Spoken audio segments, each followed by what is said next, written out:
যোৱা 22 জানুৱাৰী তাৰিখে বকো সমজিলা যিটো কাৰ্যালয় বকো সমজিলা কাৰ্যালয়ত 4জন বিজেপিৰ কাৰ্যকৰ্তাই ভোট চুৰি কাৰ্য সম্পন্ন কৰি আছিল।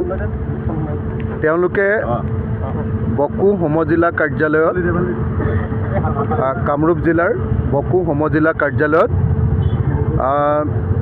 খুব গোপনে কাৰ্যালয়ৰ ভিতৰত সোমাই কাৰ্যালয়ৰ দুৱাৰ খুলি কাৰ্যালয়ৰ ভিতৰত সোমাই বকো সমজিলা অৰ্থাৎ এটা ডিচিৰ অফিচত এজন ডিচিৰ অফিচত সোমাই তেওঁলোকে ডিচি অফিচৰ কম্পিউটাৰ খুলি অবৈধভাৱে বিজেপিৰ কাৰ্যকৰ্তাসকলে নেতাসকলে ভোট চুৰি কাৰ্য সম্পন্ন কৰি আছিল। সেই কথা তাৰ স্থানীয় মানুহে গম পায়। স্থানীয় মানুহে আমাকো খবৰ দিছিলে আৰু সাংবাদিকসকলকো খবৰ দিছিলে। সাংবাদিকসকলে যেতিয়া গৈছিলে ঠিক 8:30 ৰাতি 8:30 22 জানুৱাৰী তাৰিখৰ দিনা সাংবাদিকসকলে গৈ ভিতৰত দেখিছিলে যে 4জন মানুহে ভোট চুৰি কাৰ্য সমাপন কৰি আছিলে। তেওঁলোক হ'ল প্ৰহ্লাদ বিশ্বাস, তেওঁ general secretary south Kamrup district BJP আৰু তেখেত নিজে চমৰীয়া ব্লকৰ জিলা পৰিষদৰ সদস্য। দ্বিতীয়তে Shri Mrinmoy Boro, secretary south Kamrup district BJP. তৃতীয়তে Budheswar Rabha, general secretary south Kamrup district ST Morcha BJP.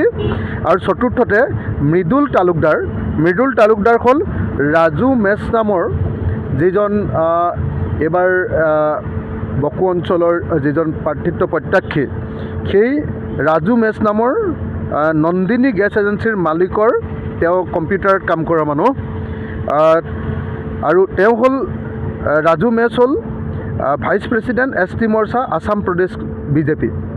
গতিকে এই 4জনে কি কৰিছিলে, তেওঁলোকে ভোট চুৰি কাৰ্য সমাপন কৰি আছিলে। তেওঁলোকে অফিচৰ কম্পিউটাৰটো খুলিছিলে, খুলি লৈ সেইটো কেনেকৈ পাছৱৰ্ড পাইছিলে তেওঁলোকে জানে। তাৰপিছত এই যিটো ভোটাৰ তালিকাৰ সংশোধনীৰ যিটো কাম ফৰ্ম 7ৰ কামটো তেওঁলোকে কৰি থকা আমি ভিডিঅ'ত প্ৰত্যক্ষ কৰিছোঁ। ফৰ্ম 7ৰ কামটো কম্পিউটাৰত কৰি আছিলে আৰু বহুত প্ৰিণ্ট আউট উলিয়াই ফৰ্ম 7ৰ প্ৰিণ্ট আউট উলিয়াই হাতেৰে কামবিলাক কৰি থকা আমি দেখিবলৈ পাইছিলোঁ। আমাৰ যিটো ভিজুৱেল ইয়াত দাখিল কৰিছোঁ, 3টা ভিজুৱেল দাখিল কৰিছোঁ, সেই 3টা ভিজুৱেলত এই গোটেই কাহিনীবিলাক একদম জল পটপট হৈ আছে। সেইকাৰণে এই 4জন মানুহ প্ৰহ্লাদ বিশ্বাস, মৃন্ময় বড়ো, বুদ্ধেশ্বৰ ৰাভা আৰু মৃদুল তালুকদাৰ, এই 4জন আৰু লগতে এই গোটেই কাৰবাৰটোত সহায় কৰি দিছে বকো জিলা যিজন আয়ুক্ত প্ৰিয়াংশু ভৰদ্বাজ আৰু কামৰূপ জিলাৰ গ্ৰাম্যৰ যিজন ৰুৰেল বুলি নকয় আৰু কামৰূপ জিলা বুলিয়ে কয়, কামৰূপ জিলাৰ যিজন আয়ুক্ত দেৱকুমাৰ মিশ্ৰ, তেওঁৰ ওপৰতো এই এজাহাৰ দাখিল কৰা হৈছে। আৰু লগতে তাৰ চকীদাৰজনৰ নাম আমি নাজানো বাৰু, কিন্তু চকীদাৰজন যিজনে সেই দুৱাৰ খুলি দিছে, দুৱাৰ খুলি দিয়া চকীদাৰজন, তাৰ ডিচি তাৰ মানে CDC প্ৰিয়াংশু ভৰদ্বাজ আৰু কামৰূপ জিলাৰ যিজন অত্যন্ত গভাইত আমাৰ আয়ুক্ত, তেওঁ হিমন্ত বিশ্ব শৰ্মাৰ সহপাঠী আছিলে, আমাৰ গুৱাহাটীৰ গান্ধী বস্তিত তেওঁৰ ঘৰ, দেৱকুমাৰ মিশ্ৰ, তেওঁ একদম গোটেই কামৰূপ জিলাখনক সম্পূৰ্ণৰূপে বিজেপিকৰণ কৰিছে। আৰু তেওঁৰ নিৰ্দেশত তেওঁৰ সহযোগ নোহোৱাকৈ এইটো কাম কেতিয়াও বকো জিলাত সম্ভৱ নহয়। সেইকাৰণে আমি এই 7জন মানুহৰ বিৰুদ্ধে এই এজাহাৰ দাখিল কৰিছোঁ। আৰু এজাহাৰ দাখিল কৰিছোঁ চুৰি গোচৰত ছেকশ্যন 303 BNS 2023। তাৰপাছত আমি ফৰ্জাৰী ছেকশ্যন 336 BNS 2023। তাৰপিছত ক্ৰিমিনেল ট্ৰেছপাছ ছেকশ্যন 329 BNS 2023 আৰু forge document or electronic record and using it as a genuine section 340 BNS 2023। এই 4টা ছেকশ্যন মই আকৌ কৈ দিছোঁ। BNSৰ ছেকশ্যন 303, ছেকশ্যন 336, ছেকশ্যন 329 আৰু ছেকশ্যন 340, এই 4টা ছেকশ্যনত আমি 7জন মানুহৰ বিৰুদ্ধে আজি গোচৰ তৰিছোঁ।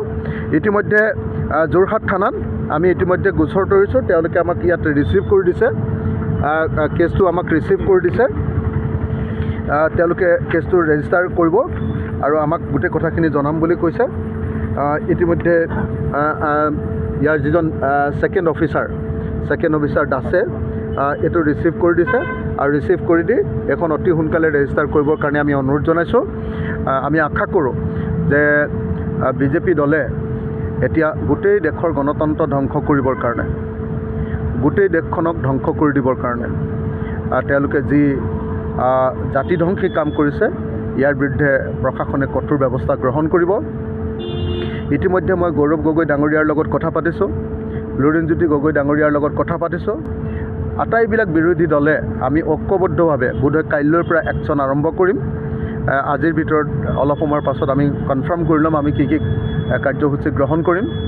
আপোনালোকে সকলোৱে জানে যোৱা 4 জানুৱাৰী তাৰিখৰ দিনাত মই নিজে ধৰা পেলাইছিলোঁ বিজেপিৰ এজন MLAৰ ফোনত তেওঁলোকে ভিডিঅ' কনফাৰেঞ্চ কৰি থাকোঁতে মই নিজে চাইছিলোঁ যে দিলীপ শইকীয়াই মন্ত্ৰী অশোক সিংঘালক 60টা বিধানসভা সমষ্টিৰ ভোটাৰ তালিকা বদলাই দিবৰ কাৰণে দায়িত্ব অৰ্পণ কৰিছোঁ বুলি কৈছে আৰু সেই কামটো অশোক সিংঘালে খুব গোপনে কৰি থকা বুলি তাত ভিডিঅ' কনফাৰেঞ্চত মই শুনিবলৈ পাইছিলোঁ।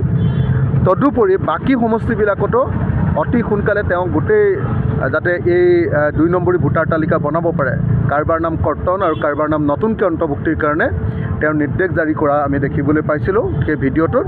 আৰু তাৰে প্ৰতিফলন ঘটাই এতিয়া সমগ্ৰ ৰাজ্যজুৰি কি কৰিছে, কিছুমান অবৈধ মানুহে, কিছুমান ভুৱা মানুহে, কাৰোবাৰ বুঢ়া বুঢ়ী মানুহবিলাক, কালি মই নকছাৰী গৈছিলোঁ মৰিয়নিত ঘূৰি পাৰোঁতে তাতে ক'লে এখন গাঁৱৰ 231জন মানুহৰ বিৰুদ্ধে কমপ্লেইন কৰিছে।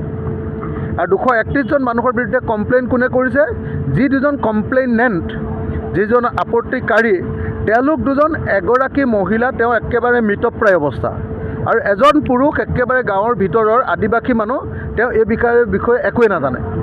তেওঁলোকৰ নামত মানে গোটেই 231জন মানুহৰ ওপৰত কমপ্লেইন কৰিছে যে এইবিলাক 2 নম্বৰী ভোটাৰ বুলি।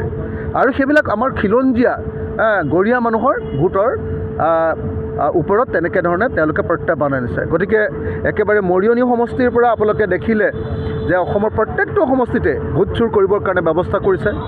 অসমৰ ৰাইজে এইটো কথা জনা দৰকাৰ যে ভাৰতৰ নাগৰিকবিলাকৰ আটাইতকৈ ডাঙৰ মৌলিক অধিকাৰটো হ'ল ভোটাধিকাৰ। এতিয়া যদি 2026 চনত বিজেপিয়ে ভোট জিকিবৰ কাৰণে অসমৰ নাগৰিকৰ ভোটাধিকাৰটোকে নাইকিয়া কৰি দিয়ে, হাজাৰ হাজাৰ লাখ লাখ মানুহৰ ভোটাধিকাৰ নাইকিয়া কৰি দিয়ে, তেতিয়াহ'লে এই গণতন্ত্ৰৰ কোনো অৰ্থ নাই। আৰু এনেকৈ 2026 চনত ভোট চুৰ কৰি বিজেপিয়ে যে এনেকৈ হিমন্ত বিশ্ব শৰ্মাই যে জয়ী হ'বৰ কাৰণে চেষ্টা কৰিছে, তাৰ বিৰুদ্ধে আজিৰ পৰা আমি একশ্যন আৰম্ভ কৰিলোঁ। আজি প্ৰথমখন FIR আমি যোৰহাটত দাখিল কৰিলোঁ। কাইলৈৰ পৰা আমি যৌথভাৱে বিৰোধী দলবিলাকে আমাৰ কাৰ্যসূচী আৰম্ভ কৰি দিম।